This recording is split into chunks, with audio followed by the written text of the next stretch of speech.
எல்லாருக்கும் வணக்கங்க. எல்லோரும் நல்லா இருக்கீங்களா? நாங்களும் நல்லாயிருக்கோம். இந்த வீடியோவில் சுண்டைக்காய் குழம்பு தாங்க. சுண்டைக்காவை நல்லா இடிச்சிட்டு தண்ணியில் போட்டு வச்சுட்டேங்க, இல்லைனா கருத்துரும். அப்புறம் புளியை கரைச்சி வச்சுக்கிட்டேன். அதுலேயே மிளகாத்தூள், மஞ்சத்தூள், உப்பு, தனியாத்தூள், தனி மிளகாத்தூள், குழம்பு மிளகாத்தூள் இதெல்லாம் போட்டு குழம்பு கொஞ்சம் திக்காக வரும். அதுக்கு தான் தனியாத்தூளும் சேர்த்துருக்கேன். அதுக்கப்புறம் எண்ணெய் ஊற்றி வெந்தயம் போட்டு கடுகு போட்டு நல்லா அது பொரிஞ்சோடனே வெங்காயம், சின்ன வெங்காயம் தாங்க, முழுசாகவே போட்டிருக்கேன், அரியில். அதை போட்டு வதக்குனதுக்கப்புறம் பூண்டு அதோடு சேர்த்து வதக்கிட்டு, அதுக்கப்புறம் தக்காளி, கருவேப்பிலை, பச்சை மிளகாய் இதெல்லாம் போட்டு வதக்கிட்டு, இந்த கரைச்சி வச்ச புளி தண்ணியை சுண்டைக்காய் அந்த எண்ணெயிலே ஒரு வதக்கிட்டு, இந்த கரைச்சி வச்ச புளி தண்ணியும் அதிலே ஊற்றிட்டேங்க. ஊற்றி நல்லா ஒரு கலரி விட்டுட்டு, அதுக்கப்புறம் உப்புலாம் பார்த்துட்டு நல்லா கொதித்து நல்லா சுண்டி வரணுங்க. சுண்டி வந்து அந்த எண்ணெயெல்லாம் வந்து சைடு கடாயில் திரிஞ்சு வரும்.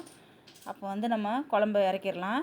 இந்த சுண்டைக்காய் குழம்ப அப்பப்போ வச்சு நீங்கள் சாப்பிடுங்க. சுண்டைக்காய் நம்ம எவ்வளோ உடம்புக்கு சேர்த்துக்கிறோமோ அவ்வளோ நல்லதுங்க. வயிற்றில் இருக்கிற பூச்சியெல்லாம், நம்மளுக்கு கண்ணுக்கு தெரியாத பூச்சியெல்லாம்